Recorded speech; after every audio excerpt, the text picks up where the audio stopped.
이번 시간에 알아볼 이야기는 시즌을 지배했던 명차입니다. 선정 기준은 승률, 폴 포지션 획득 비율 등 시즌 내 압도적인 성적을 달성했거나 다른 팀의 레이스카와 비교했을 때 혁신적인 기술을 선보였는가를 종합적으로 판단해 F1 전문가들과 팬들 사이에서 큰 이견이 없을 만한 레이스카로 준비했습니다. 모터프레스가 전해드리는 재미있는 F1 이야기 지금 시작합니다.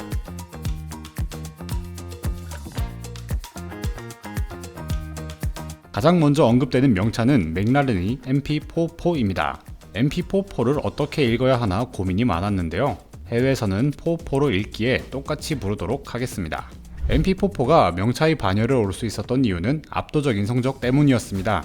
1988 시즌 16번의 그랑프리 중 15번의 폴 포지션과 15번의 우승을 달성했기 때문이죠.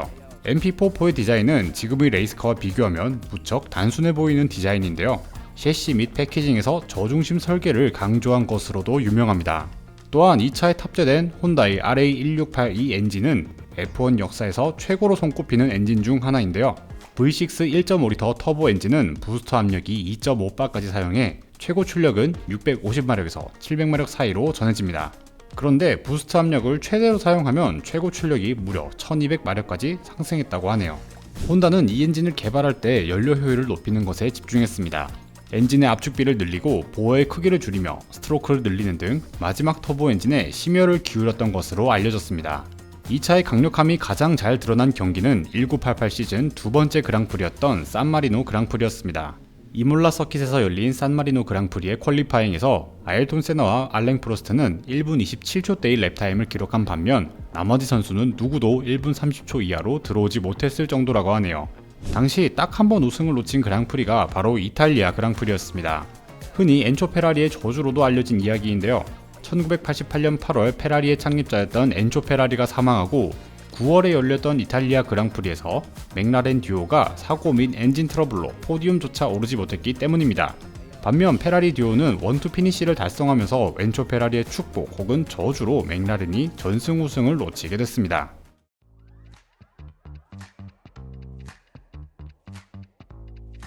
윌리엄스의 FW14B와 15C는 이전에 사기템 편에서 한번 소개한 적이 있는 레이스카입니다. F1 역사에서 기술적 혁신을 가장 높은 수준으로 달성했던 차량으로 손꼽힙니다. 기술적 혁신을 바탕으로 FW14B가 사용된 1992년은 16개의 그랑프리 중 15번의 폴 포지션을 획득했고 14B를 개량한 모델인 15C를 사용한 1993년은 16번의 그랑프리에서 15회 연속 폴 포지션을 달성하는 기록을 세웠죠. 다만 우수한 폴 포지션 기록 대비 레이스 우승 자체는 다른 명차들에 비해 비율이 다소 낮은 편에 속합니다.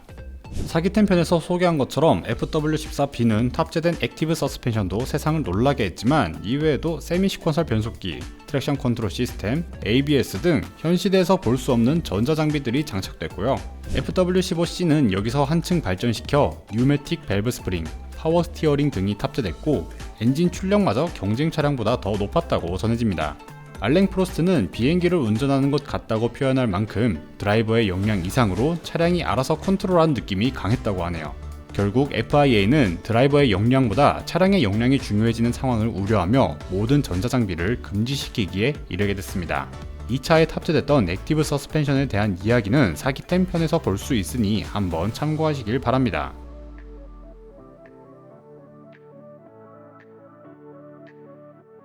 페라리 전성기 중 정점을 달성한 F2004도 많은 팬들이 꼽는 명차입니다. 미하엘 슈마허의 마지막 챔프카이며 2004년 18번의 그랑프리 중 15번의 우승을 차지했죠. 특히 슈마허가 13개의 레이스에서 우승하며 당시 단일 시즌 최다 우승 기록을 세웠습니다.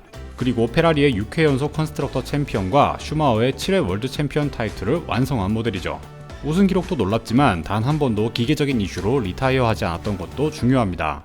시즌 중 2개의 리타이어는 충돌 사고로 인한 리타이어였고요. 이러한 이유 역시 오늘날까지 명차로 손꼽히는 이유 중 하나입니다. F2004는 다른 차들과 다르게 혁신적인 기술보다는 완성도의 정점이 더욱 주목됩니다.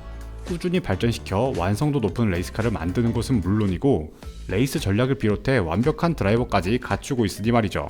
그리고 이 F2004는 몬자 서킷의 랩 레코드를 19년이 지난 지금까지도 가지고 있습니다. 랩 레코드란 퀄리파잉이 아닌 레이스 중 작성되는 랩타임을 말하는데요.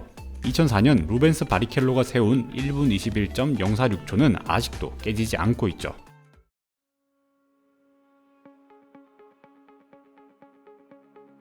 2010년대 초반은 레드불의 첫 전성기였는데요. 2011년 레드불의 레이스카인 RB7도 명차 중 하나로 거론됩니다. 2011 시즌 19개의 그랑프리 중 한국 그랑프리를 제외한 18개의 경기에서 폴 포지션을 획득했기 때문입니다.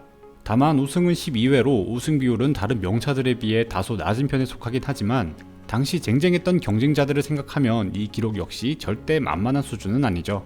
RB7에서 주목받았던 혁신적인 기술은 바로 블로운 디퓨저인데요. 이 블로운 디퓨저도 앞서 언급한 사기템 편에서 설명해 드렸으니 또 한번 참고 부탁드립니다. 또한 에드리언 뉴이의 에어로다이내믹 패키징이 또 한번 주목받았던 레이스카라도 꼽힙니다. 레드불도 이 RB7을 상당히 의미있게 생각하는 것 같습니다. 왜냐면 2023년인 지금까지도 다양한 행사에서 이벤트용 쇼카로 RB7을 자주 사용하고 있기 때문이죠. 가장 최근에는 세바스티안 베텔이 RB7을 타고 뉘르부르크링 노르트슐라이페를 달렸는데요. 관심 있는 팬분들이라면 아주 재밌게 감상하실 수 있을 것 같습니다. 또한 세바스티안 베텔은 자신의 레이스카에 별명을 붙이는 것을 좋아했는데요. RB7의 별명은 킹키 카일리라고 하네요.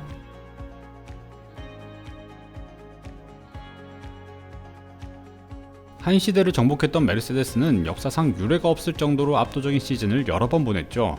그래서 명차로 꼽을 수 있는 레이스카도 W05부터 W07 그리고 W11 등 무려 4대나 있습니다. 우선 2014년 W05는 19번의 그랑프리 중 18번의 폴포지션과 16번의 우승, 2015년 W06도 19번의 그랑프리 중 18번의 폴포지션과 16번의 우승, 2016년 W07은 21번의 그랑프리 중 20번의 폴포지션과 19번의 우승을 가져가는 대기록을 연속으로 작성했죠.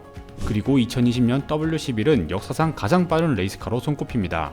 17번의 그랑프리 중 폴포지션 15회, 우승 13회를 기록한 W11은 트랙 레코드와 랩 레코드를 엄청나게 갱신했거든요. 기록을 찾아보면 당시 대회가 열렸던 서킷 중 대부분은 2020년에 메르세데스가 새로운 기록을 작성했을 정도입니다. 이들의 비결 중 가장 큰 이유로 꼽히는 것은 파워 유닛입니다. 메르세데스가 사용한 스플리터보 혹은 스플리터빈 기술은 당대 경쟁자를 완전히 압도하는 수준의 기술이라고 평가받고 있습니다. 또한 이 기술을 위한 패키징 역시 완성도가 아주 높았고요. 그 사이에 DAS, FRICS 등 다양한 기술들도 선보였는데요. 시대를 정복했던 팀이 된 것은 누구도 부정하기 힘들 것 같습니다. 지금까지 F1 역사의 길이 남을 명차들을 가볍게 알아봤습니다. 이 명차들에게서 공통적으로 나타나는 것은 혁신적인 기술도 있지만 결국 기술들이 빛을 보기 위한 패키징 능력이 핵심이 되는 것 같습니다. 여기에 레이스카의 신뢰도, 피트크루의 합, 레이스 전략, 선수의 기량 등 다양한 요소가 극적으로 어우러지면 역사의 이름을 남기는 것이죠. 그렇다면 다음 명차 타이틀을 받을 차는 무엇일까요? 저는 이번 시즌 레드불의 RB19가 아닐까 싶은데요. 여러분들의 생각은 어떠신가요? 자유롭게 댓글로 알려주세요. 지금까지 모터프레스 조윤규였습니다. 감사합니다.